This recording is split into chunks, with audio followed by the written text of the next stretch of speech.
Sveiki, gerbiami kineziologijos mėgėjai. Šiandien norėčiau pratęsti temą apie skydliaukės funkciją. Tai jau yra trečiasis pasakojimas apie skydliaukę. Ir pirmose dalyse jūs galėjote sužinoti, kokie yra simptomai hipotireozės, hipertireozės. Antroje dalyje mes šiek tiek palėtėme, kokios gali būti priežastis skydliaukės sutrikimų.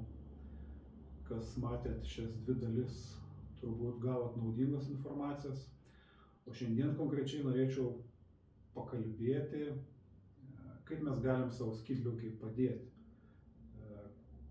Kokių galbūt preparatų žmogui trūksta, kad pagerint skydliaukės veiklą. Galbūt jisai nežino, kad yra tas trūkumas ir paprasčiausiai nekreipia į tai dėmesio. Tai va čia nenorėčiau tokius akcentus sudėlioti. Kaip matote, čia ant lentos pavaizduoti preparatai, kurie gerina skydliaukės funkciją. Turbūt, kaip dauguma žinot, vienas iš populiariausių preparatų skydliaukės funkcijai gerinti yra jodas.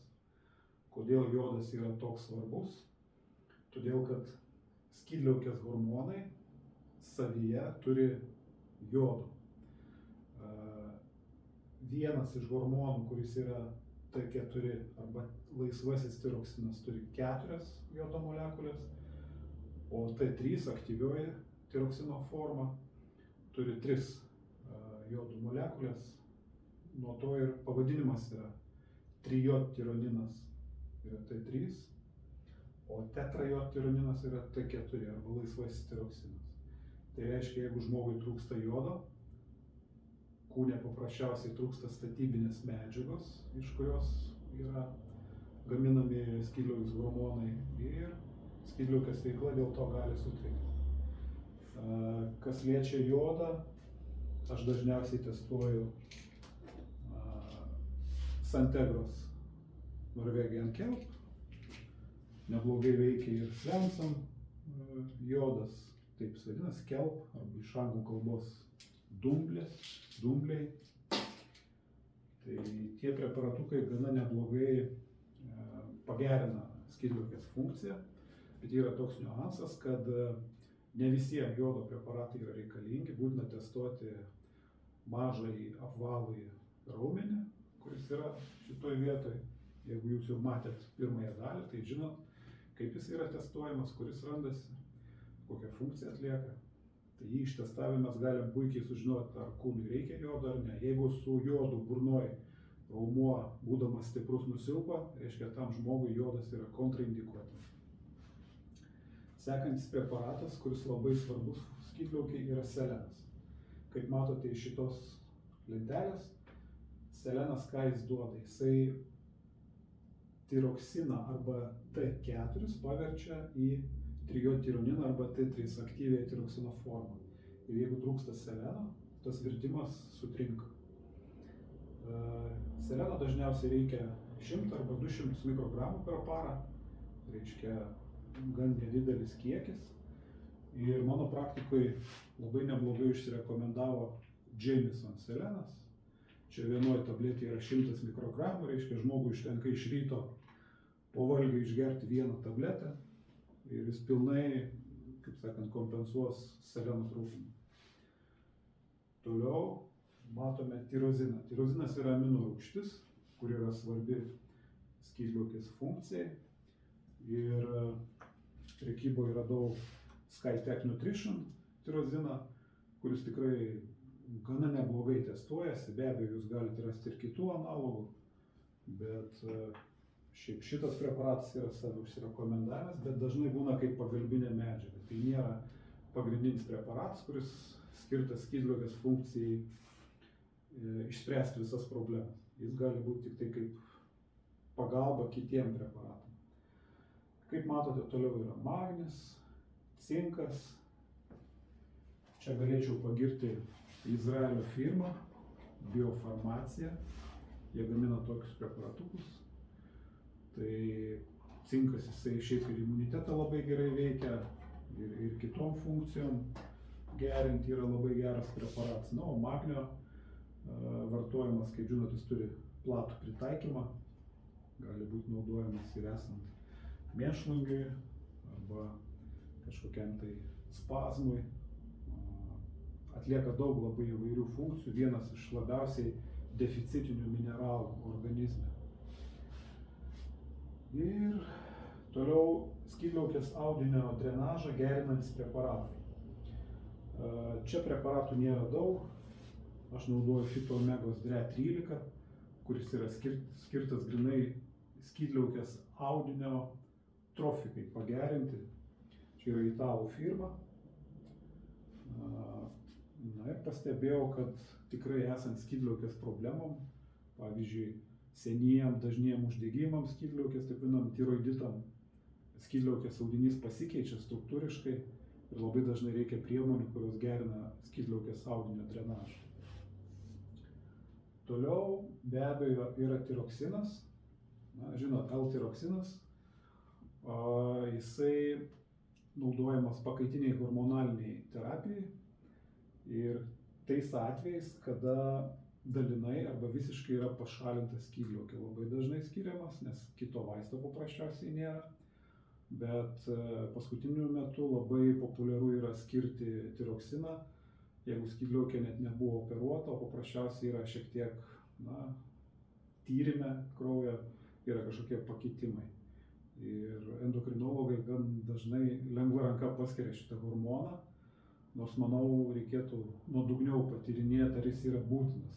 Kaip minėjau ankstesniuose video, tiesiogiai testuojant tiroksiną dažnai duoda neigiamą reakciją. Visada žiūrėti reikia kitus faktorius.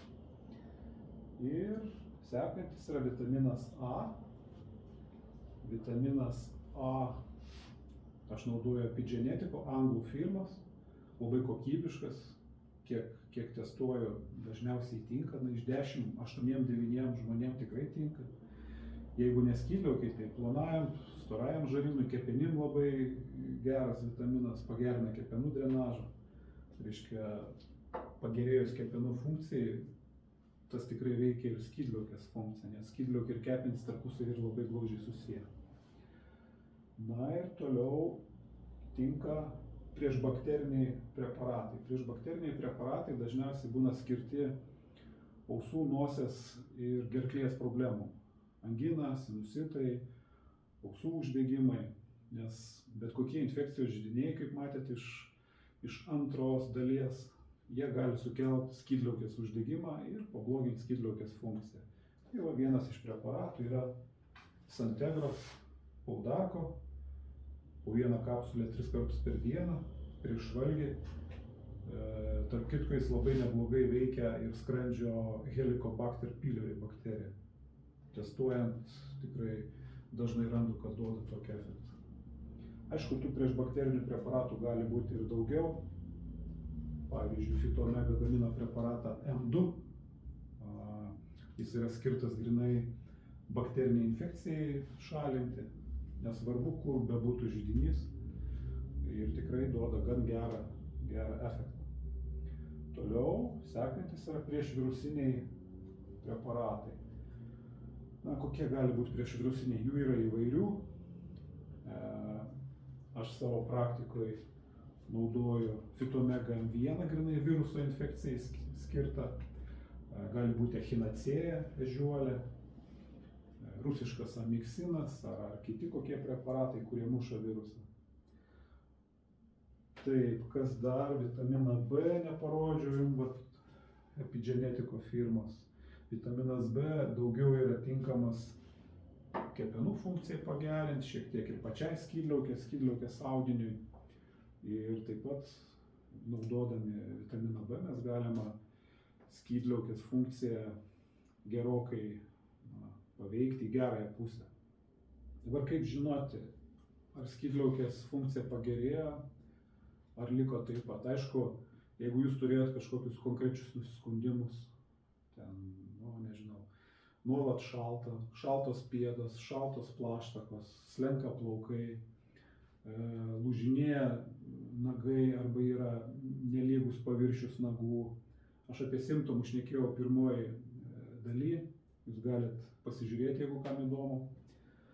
Tai dar vienas metodas, kuris parodo, ar skydliaukės funkcija pagerėjo, tai yra temperatūrinis metodas, kada žmogus rytinę temperatūrą matuoja. Normoje temperatūra turėtų būti tarp 36,4 ir 36,8, tose ribose. Jeigu jūsų temperatūra yra žemiau 36,4, didelė tikimybė, kad jūsų funkcija skydliaukės yra sumažėjęs, pablogėjęs, reiškia hipotireozė. Jeigu virš 36,8 arba netgi virš 37, lengva tokia subfebrilė, gali būti, kad jūsų skydliaukės funkcija yra labai aktyvi. Todėl medžiagų apykaita yra aktyvi ir kūnas pagamina daugiau šilumos, todėl kūno temperatūra pakyla. Tai va toks paprastas testukas, dar neatsikėlus iš lovos, paima termometrą ir matuoja arba į pažastį, arba į burną. Ir visada matuoja tuo pačiu būdu. Jeigu pradėjot pažastį matuoti, tai visą laiką turit sekti pažastinę temperatūrą ir ją fiksuoti. Vieną kartą ryte. Ir jeigu ta temperatūra yra į žemesnę pusę, reiškia, jums reikėtų susirūpinti apie skydliaukę. Ir jeigu jūs matot, kad kai kurie simptomai sutampa su tais simptomais, apie kuriuos aš kalbėjau pirmam video, tai jums reikėtų tikrai pasižiūrėti savo skydliaukės funkciją, galbūt padaryti hormonų tyrimą kraujo, tai būtų pagrindė T3, T4, skydliaukę stimuliuojančius hormonus pasižiūrėti. Nes, kaip ir minėjau video, tiek hipofizė pagamina savo hormonus, tiek hipotalamusas. Tai kam įdomu, galit pasižiūrėti mano pirmą ir antrą video. Tiek šiandieną naujienų, jeigu jums buvo įdomu, galite rašyti komentarą. Jeigu kilo klausimų, taip pat parašykit, aš juos mielai atsakysiu.